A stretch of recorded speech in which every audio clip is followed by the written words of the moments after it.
ಮೌನವೇ ಆಭರಣ ಅನಿಸುತ್ತೆ. ಇಂಥ ಸಮಯದಲ್ಲಿ ಮೌನವಾಗಿದ್ದರೆ ಚೆಂದೇನೋ.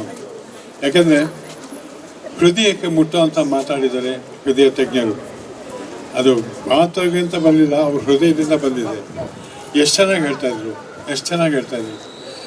ಬದುಕು ನಾವು ಅಂದ್ಕೊಂಡ ರೀತಿಯೇ ಇರುತ್ತೆ ಅಂದ್ಕೊಳ್ತೀವಿ, ಆದರೆ ಬದುಕು ಹೇಗಿರಬೇಕು ಅನ್ನೋದು ಅವ್ರ ಮಾತಿನಲ್ಲಿ ಗೊತ್ತಾಯ್ತು. ಸರ್, ಇಷ್ಟು ವರ್ಷ ಹೇಗೆ ನಡ್ಕೊಂಡು ಏನೋ ಗೊತ್ತಿಲ್ಲ, ಇನ್ಮೇಲೆ ನೀವು ಹೇಳ್ದಂಗೆ ಕೇಳ್ತೀನಿ ಸರ್.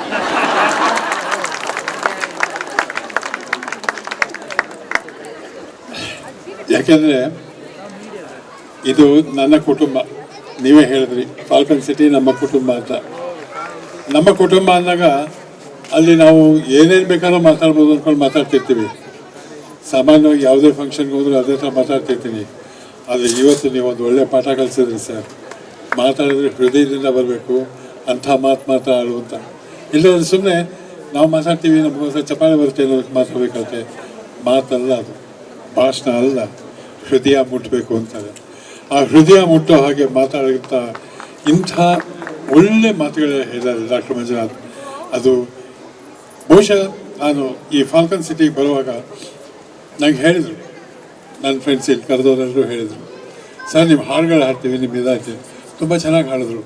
ನಾನು ಈ ವೇದಿಕೆ ಮೇಲೆ ಬಂದು ನೀವು ಬರೋರಿಗೂ ಡಾಕ್ಟ್ರೆ ನಾನು ಯಾವುದೋ ಹಾಡಲ್ಲಿ ಈ ಥರ ಆಯಿತು ಆ ಥರ ಆಯಿತು ಅಂತ ಏನೋ ಹೇಳಬೇಕು ಅಂತೆಲ್ಲ ಅಂದ್ಕೊಂಡಿದ್ದೆ. ನಿಮ್ಮ ಮಾತು ಕೇಳಿದ್ಮೇಲೆ ನಾನು ಯಾಕೆ ಈ ಕತೆ ಹೇಳಬೇಕು, ಕತೆ ಎಲ್ಲ ಮುಖ್ಯ, ಮಾತು ಮುಖ್ಯ, ಹೃದಯದಿಂದ ಬರಬೇಕು ಅನ್ನೋದನ್ನು ಕಲಿಸ್ಕೊಳ್ಳಿ. ಅದರಿಂದ ನನ್ನ ಅನುಭವ ಎಲ್ಲ ನೀವು ಕೇಳಿಸ್ಕೊಬೇಡಿ, ಸ್ವಲ್ಪ ಕಿವಿ ಮುಚ್ಕೊಳ್ಳಿ ಡಾಕ್ಟರ್. ನನ್ನ ಅನುಭವ ಎಲ್ಲ ಇನ್ನೊಂದು ಸಂಬಂಧ ಹೇಳ್ತೀನಿ. ಇಲ್ಲ, ಒಂದು ಸಲ ನಮ್ಮ ಮನಸ್ಸಿನ ಭಾವನೆ ನಾವು ಹೇಳ್ಕೊಳಕ್ಕೆ ಹೋದಾಗ ಅದು ಹೊತ್ತು ಗೊತ್ತು ಏನೂ ಇರೋದಿಲ್ಲ. ನಿಜ, ನನ್ನ ಕುಟುಂಬದಾಗಿದ್ದೀರಿ.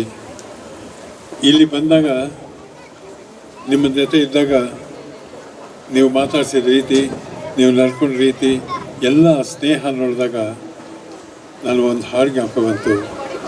ಸ್ನೇಹದ ಕಡಲಲ್ಲಿ ನೆನಪಿನ ದೋಣಿಯಲ್ಲಿ ಯಾವತ್ತೂ ಪ್ರಯಾಣಿಗಳಾಗಿರಬೇಕು. ಆ ಸ್ನೇಹದ ಕಡಲಲ್ಲಿ ನಾವು ನೆನಪಾಗದ ನಮಗೆ ಯಾವುದೇ ಕಷ್ಟ ಬಂದಾಗ, ಆ ನೆನಪು ಬಂದಾಗ ಆ ಕಷ್ಟ ಹೋಗುವಂಥ ಸ್ನೇಹ ಸಿಕ್ಕಿತ್ತಲ್ಲ ಅಂತ ನಾವು ಆ ಸ್ನೇಹಿತರಿಗೆ ಜ್ಞಾಪಿಸ್ಕೋತೀವಿ. ಅಂಥ ಸ್ನೇಹ ನೀವೆಲ್ಲರೂ ಚಿಕ್ಕವರಿರ್ಬೋದು, ಮದುವೆ ಇರ್ಬೋದು, ನನ್ನಂಥ ವಯಸ್ಸಾದವ್ರು ಇರ್ಬೋದು, ಎಲ್ಲರೂ